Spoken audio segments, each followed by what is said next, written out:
Welcome, everybody. It's great to see you once again. And I wanted to express great gratitude for every one of you who has tuned in for the whole season for our lectures. So I'm very, very thankful. And to kick off our session, I will introduce Konstantin, who is our Director of Education and Community Engagement. And Konstantin will introduce Magdalena. Konstantin? Good morning, everybody. It is so exciting to have our final lecture of the season be about a great double bill performance that's going to take place on April 24th at 3 p.m. at St. Leo. And it's going to feature Ying Li, the pianist, backed by popular demand, and Shannon Lee on the violin. And of course, we're thrilled to have our lecturer in residence, Magdalena Baczewska, talk to us about the fascinating musical program that they prepared for us. Magdalena. Thank you so much, both Milana and Konstantin. It's always just such a pleasure to be here among friends. I really consider our group here as friends because we have been through the thick and thin through the pandemic and everything that came after, and here we are focusing on what's good, on what's beautiful in life. And so I'm very, very grateful for this opportunity to join you again. I also have to tell you, and you probably know this because you're here, that Milana's ear and Milana's eye for talent is really unmatched. I'm sure you have seen the big headlines, like just weeks after you've heard these artists in concerts, that here they are winning either great competitions or special awards, are making great international careers, and you get to hear them first. So this is really, really such a treat. So thanks, Milana, for curating this series so beautifully with really amazing instinct and knowledge. We are going to, as Konstantin said, hear a double bill performance of Ying Li and Shannon Lee. And let me share my screen so you can see these wonderful musicians. And the wonderful thing is that you're going to hear them each individually first, and then in tandem in the last two pieces. So I suppose the objective of the concert, maybe one of the objectives, may be to observe the individual styles of each instrument, but also each instrumentalists, and then see how they work together, both in terms of how the compositions are structured to bring these highly individual instruments to play together, but also how these wonderful soloists all of a sudden put on their chamber musician hats and collaborate. So the program is going to be really varied and rich, as usually is the case with the Grand Piano series. So we're hearing composers from Germany, Hungary, France, as well as China. So we're moving right along, and I'm admitting Alison here. We're going to start with a transcription of a César Franck piece by Harold Bauer, Prelude, Fugue, and Variations in B minor. So many of you already are familiar with the idea of transcription, and César Franck here is actually portrayed at the organ. He was a Belgian-born organist and composer who later took on a French nationality. He taught at the famed Paris Conservatory and was a organist in Saint Clotilde Church in Paris. Harold Bauer was born about a half century later. He was an English-born pianist who got fascinated with the piece by Franck. And what I want to share with you first is the Franck version of the piece, because what we are going to witness here is Ying Li playing a piece that is meant for the organ, but is transcribed for the piano.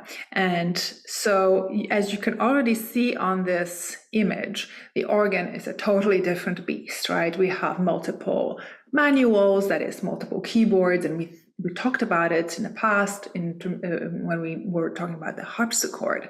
But so here, not only do you have multiple manuals, multiple keyboards, but there is also a keyboard under your feet. And so for that, you wear those very thin glove quality leather shoes to be able to navigate your way on that keyboard.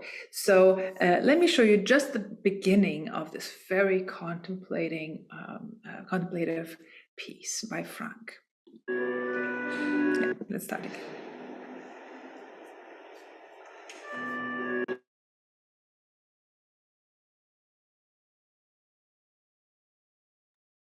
Magdalena, we cannot hear the sound, unfortunately.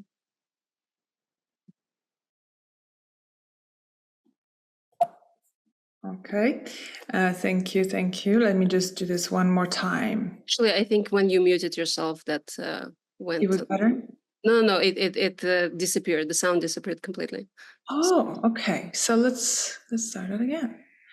Very strange. Okay, tell me if you can hear it now.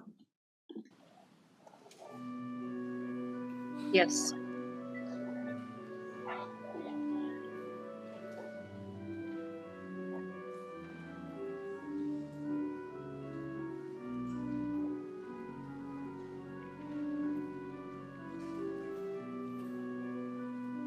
Granted, this is an incredibly delicate moment here. Let me move forward to here. 319 is where the registration changes, and that means that the various stops would be pulled on the organ to change the engagement of various pipes, and so the sound completely changes thanks to this.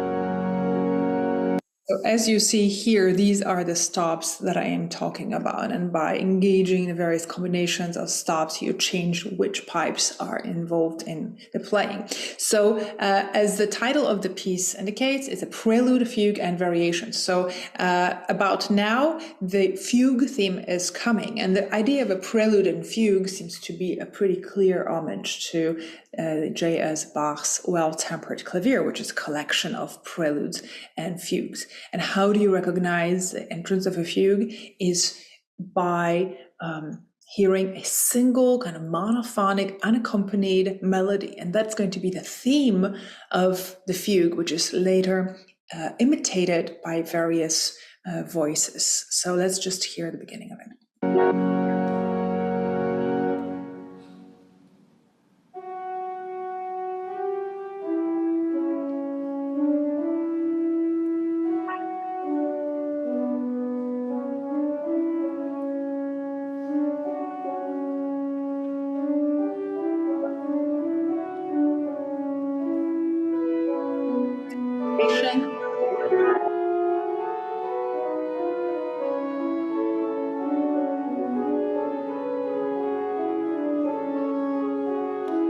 And so on. It develops into a very large fugue. Now, let's hear the piano version, played by none other than Kenny Bromberg. And I was told by Milana, because I remembered that his name appeared in your publicity, in the Grand Piano Series publicity in the past. And Milana reminded me that, in fact, Kenny played for you guys during the pandemic. I don't know how many of you were there, but he played outdoors and the temperature was in the 50s. So that must have been quite a memorable event. So here is Kenny playing during the Van Cliburn competition in 2017, the very same piece. So now think about how one brings a piece from the organ, which is actually written on 3 lines, because you've got the right hand, the left hand, and your feet, to just 2 lines and 10 fingers. And how does one go about portraying the same kind of color palette without any of those stops, simply with 10 fingers and foot pedals?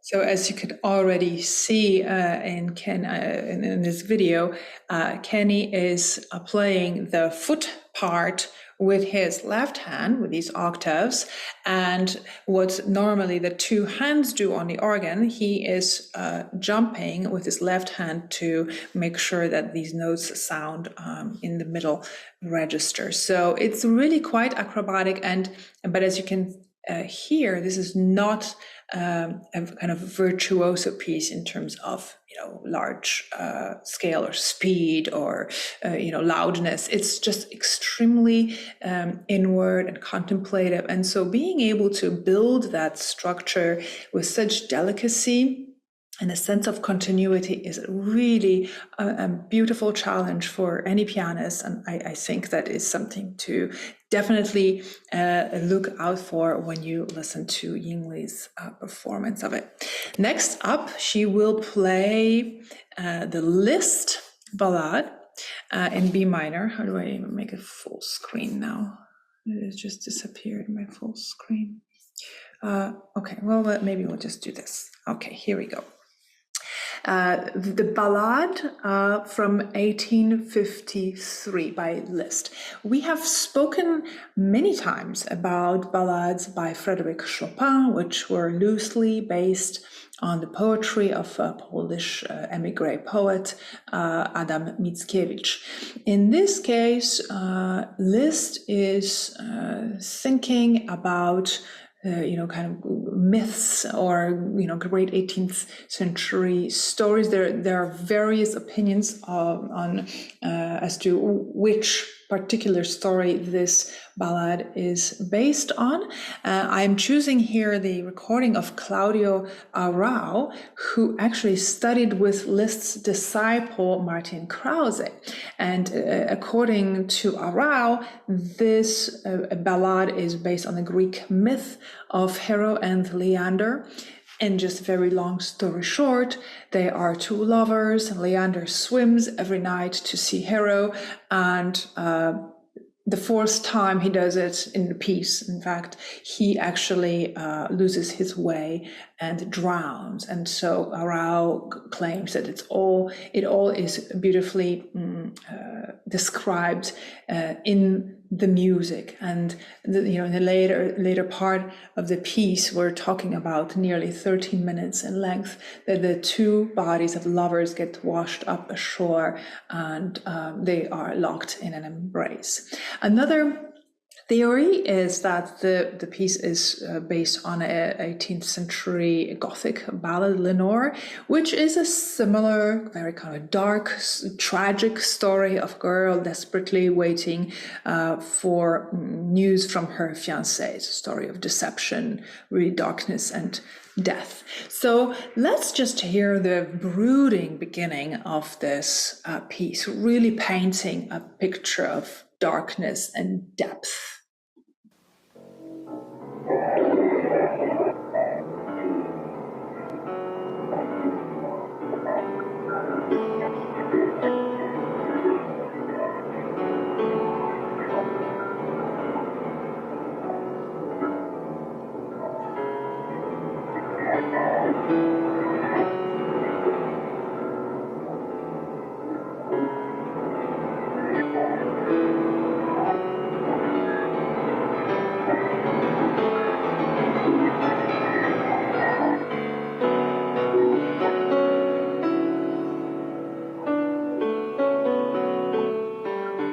So what you heard at the beginning really very much sounded like some sort of waves, right? Because we are going chromatically back and forth in the lowest register of the piano. So we really are in the deepest depths of whether it is water or it is just, this underground realm.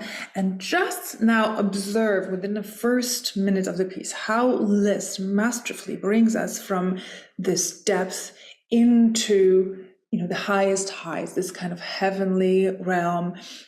Sounds like some sort of a spiritual transfiguration. Just listen to how smoothly it is done.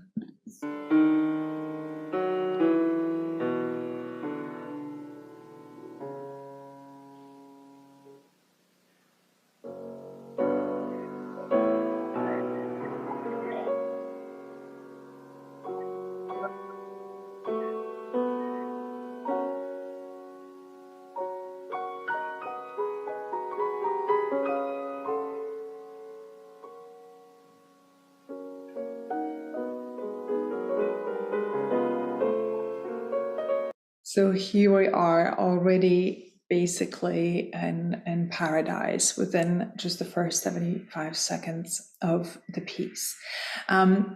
Liszt, as you of course know by now, was one of the greatest piano virtuosi that ever walked the earth, and he understood the piano probably better than almost anyone. So here he is, manipulating the time and the mood, using the various registers of the piano, right, from the lowest to the highest, to create this beautiful declamatory narrative and bring us from the shadow to the light. As I was listening to this ballad, I thought of a moment also in yet another love story. Here around 5 minutes, I wonder if you share the same view, but if you just listen to that moment in the piece, doesn't it bring you to Isolde's Liebestod from Tristan and Isolde, which is a 12th century tale of lovers that also ends in tragedy?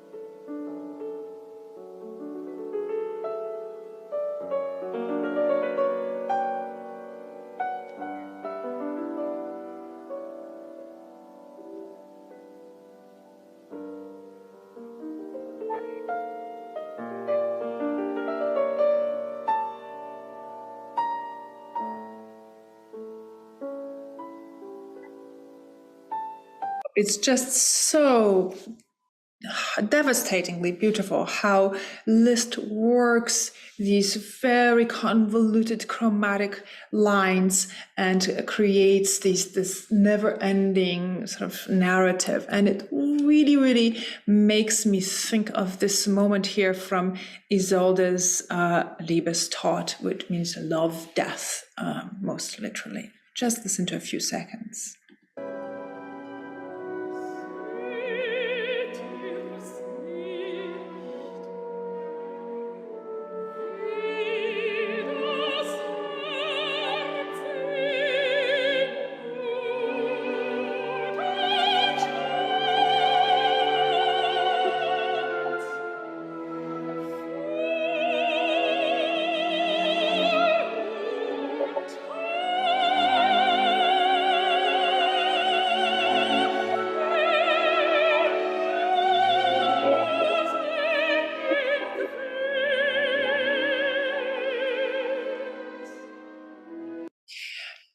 Just a few seconds, as always, because we have to move on. But I promise to make sure that all these links make their way to you through Milana. Now we move on to another solo piece, and why are you seeing orchestra here on the screen is because Ravel's La Valse was actually conceived as a ballet with an orchestra, but it is now more known as a freestanding concert piece, so minus the dance, and it was written by Ravel between 1919 and 1920. So we're talking about the end of the World War I here. And Ravel is going to later on transcribe the piece for two pianos, which he himself played with a great, wonderful pianist, Marcel Meyer, and later even for just one piano, and that's the version you're going to hear. Ravel was known as one of the world's greatest orchestrators, and I think he remains, he holds this title till this day. So a very interesting choice of program for Ying Li. Just notice how, again, we have this very brooding beginning where you feel something is just getting born out of darkness. Let's just listen to it in the orchestral color, and then we're going to hear the piano version.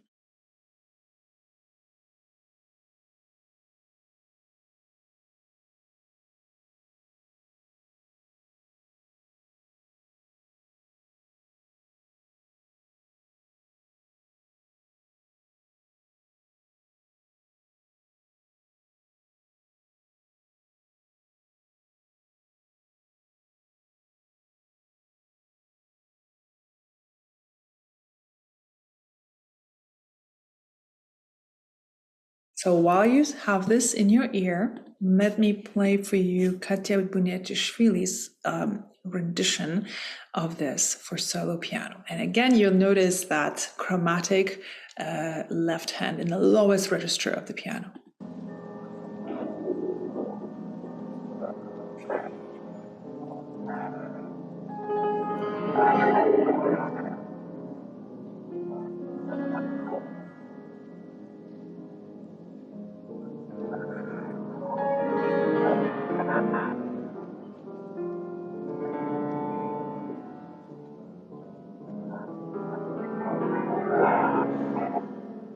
So what do we hear being born here? It is la valse, the waltz, right? And so it was considered by some sort of a caricature, a parody of waltz, especially it being written after the First World War, where the entire world as it was known before the war really ceased to exist. It simply was destroyed.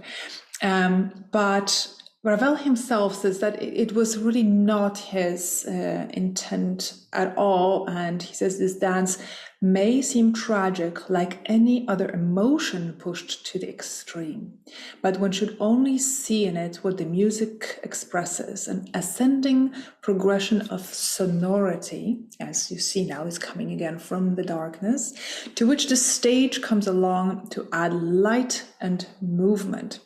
And the piece is really one of these big crescendos, that kind of explosion that is born over almost 10 minutes. Let me see, I think I have in my slide a few timings that I wanted to share with you.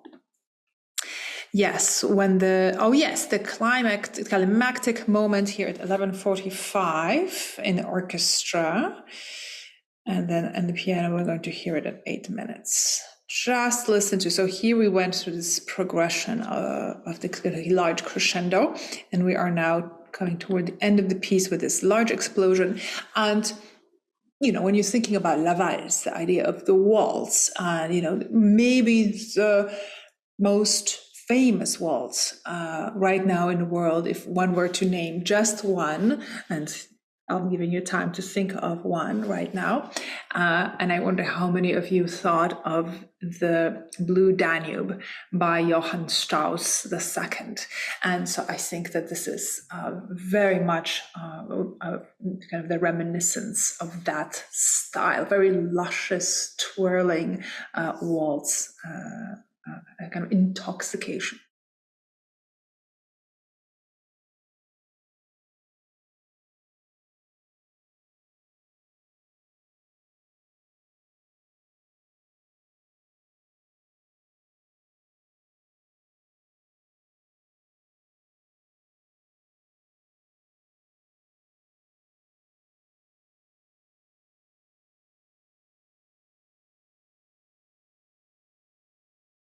and so on. So you can basically witness that twirling here. And we're moving to 8 minutes in here with Katya Bunetishvili, same spot in the piece.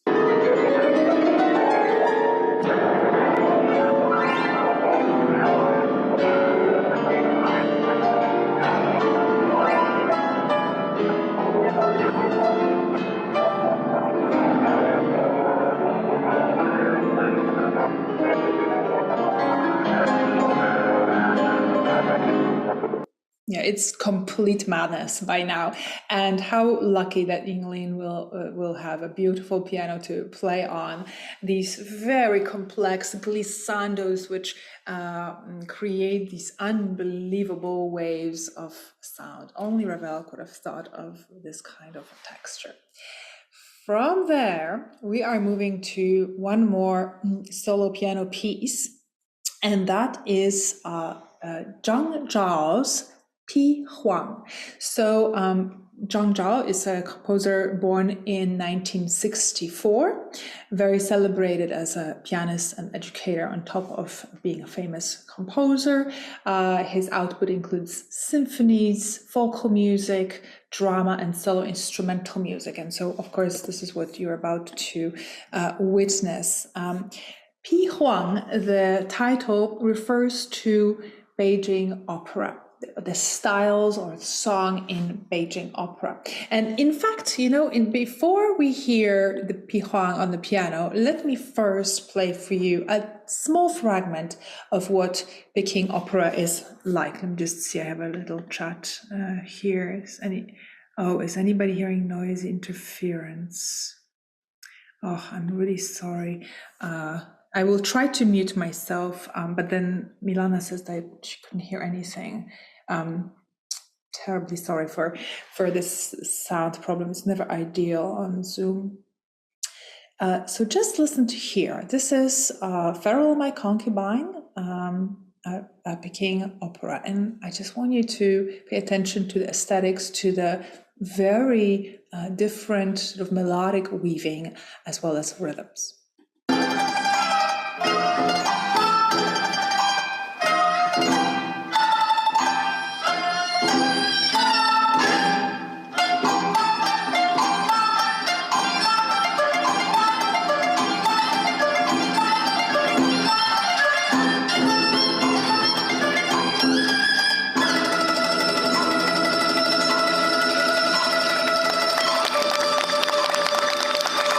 So what you're hearing here is actually a wonderful display of sword dance. And on that note, I want to show you what acrobats the Peking opera artists actually must be. Just look at this.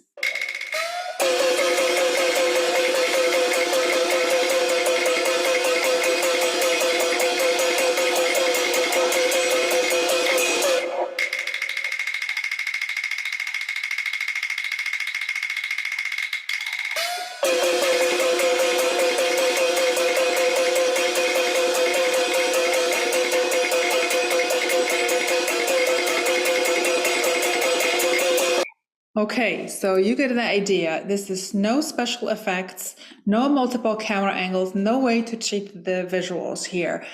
Those artists are very serious acrobats and martial artists. But now back to the music. You're going to hear Ying Li's interpretation of this piece.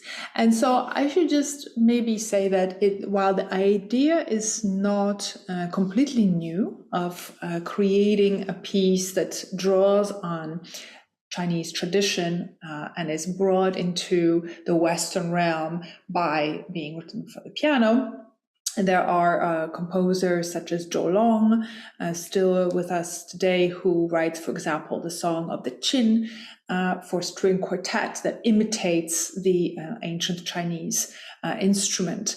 Tan Dun, also, a Grammy and Oscar-winning composer, also writes music that combines the East and Western influences. One of my favorites is very tender. It's called Nu Shu. the secret songs of women, where he brings this disappearing tradition of women's rituals in a certain part of China to a Western orchestra. And so here you have this beautiful example of Pi Huang, so scenes from Peking opera. Let's listen to the beginning.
And then the mood changes. So as you listen, I love you to keep the Peking opera in mind. What's really also very interesting is that this influence doesn't just go one way. It just doesn't go from China to the West. In fact, the Western keyboard instruments were already brought into China during the Qing dynasty. So we're talking about the 17th century. And there were Italian musicians at the imperial court introducing the Western tradition. Now we move on to violin music, and here we will for the first time see on stage Shannon Lee on the violin playing Telemann's Fantasia in E minor. Telemann was a German Baroque composer, was friends with Bach and Handel, and what I just learned recently, he was actually even a godfather to one of Bach's kids. The Fantasia is built in 4 movements: slow, fast, slow, fast. So that's a very kind of a traditional setup. And we start with this very pleading grave, which literally means grave and heavy. Let's listen to a little bit.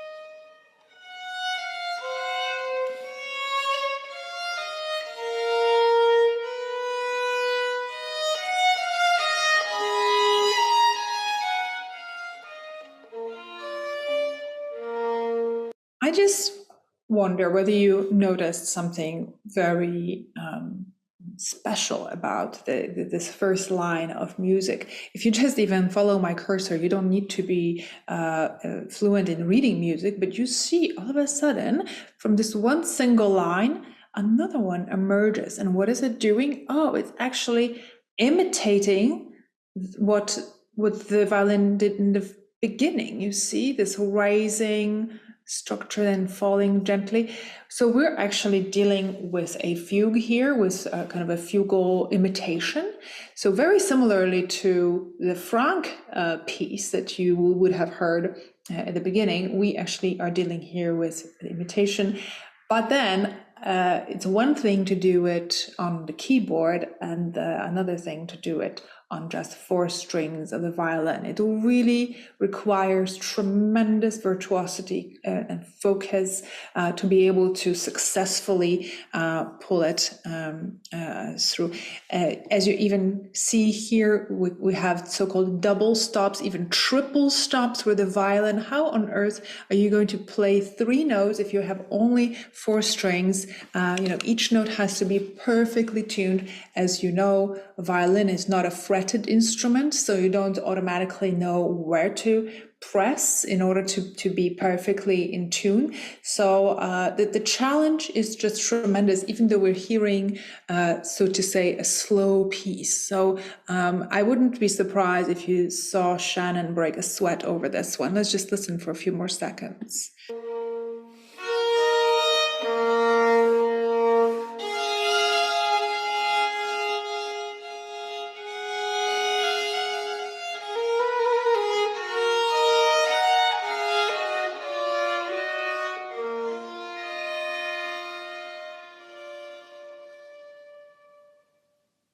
And then we move to the second movement, 38, and a contrasting presto.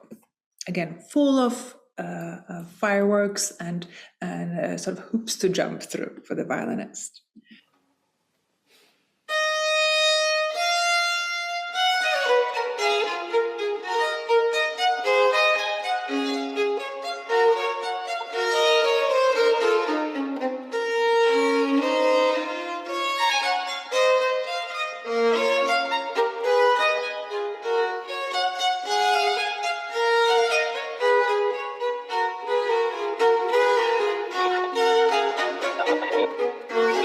You know, if this was played by the full orchestra, maybe it wouldn't have been such a big deal, but you have just one instrument on stage really imitating these fireworks. The third movement is a Siciliana, if this menu can disappear, thank you, at 32:16. Siciliana is basically a dance with this very characteristic rhythm, bum, ba bum, bum, bum. And here you're going to notice that here, this is also called dotted rhythm. So bum, ba bum, bum, very gently sort of swaying rhythm. Let's listen to a few seconds.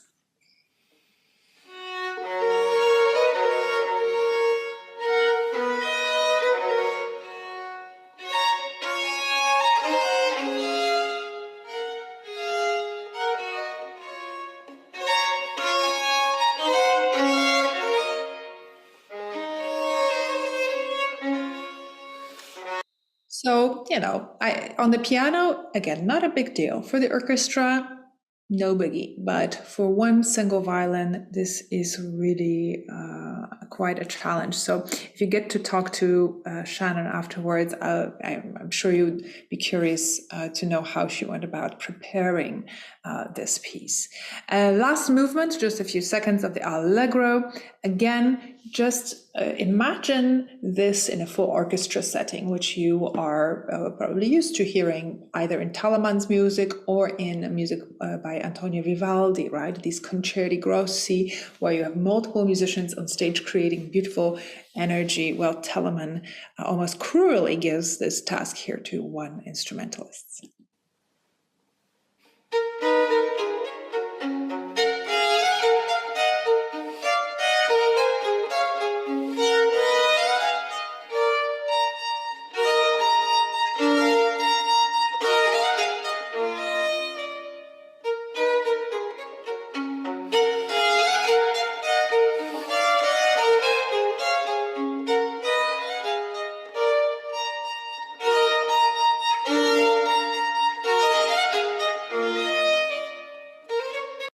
And from here, we will now enjoy both Ying Li and Shannon Lee in a duet.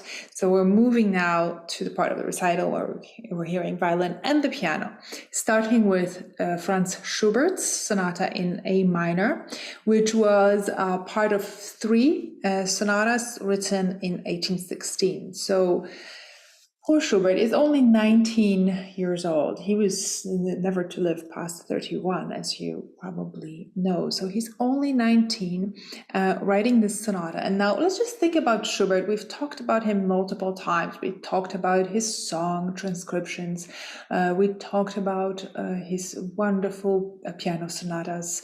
But did you know that Schubert was actually also a very accomplished violinist? And so with that in mind, let's listen to the beginning of this sonata in A minor.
And then the melody is repeated by the violin. So what you're already noticing from the start in the first minute of the piece is those mood swings, lots of sort of modulations and changes, especially the mood, which definitely brings to mind Beethoven. When we talk about Schubert, it really is inescapable, the discussion of Beethoven, who is, by the way, still alive in 1816.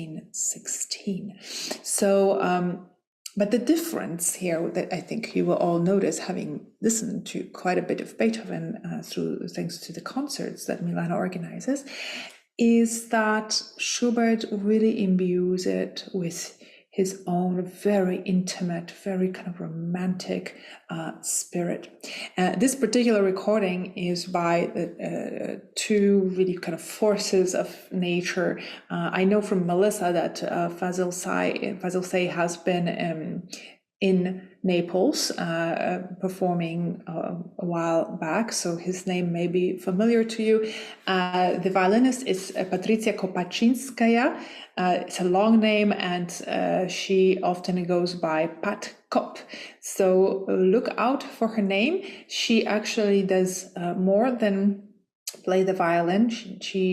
I saw a wonderful rendition of Schönberg's Pierrot Lunaire, where she is actually the narrator, very imaginatively leading us through the story of Moonstruck Pierrot. So she's a very kind of an open musician. I'm very, very curious to hear your thoughts on the recital. Here, let me just see the very quick chat. Yes, she's from Moldova. You were in school together. You're kidding, Milana. Wow, the world is even smaller than we already thought. So you guys feel free to ask about Pat Kopp and what kind of a musician she was when she was growing up. With the last few minutes we have left, with the last few minutes we have left, let's move on to the last piece on the program, and that is the Sonata for Violin and Piano by Francis Poulenc, who was an accomplished pianist as well as a composer. We know him for his gorgeous songs, piano music, chamber music, as well as stage works. Poulenc was a member of what's called Les Six, the Six, who was a group of 6 composers, most of them French, one was Swiss, who lived and worked in Montparnasse in Paris. And Poulenc is also connected with Maurice Ravel, whose music you will have heard just before. He is friends with Eric Satie, as well as the poet and playwright Jean Cocteau. And in this piece, you're going to hear both instruments at their most lively, perhaps. I know I said the word fireworks a bunch of times today already, but this one really flickers, this piece. Let's just listen to how these flickering textures are portrayed here by Poulenc on both instruments.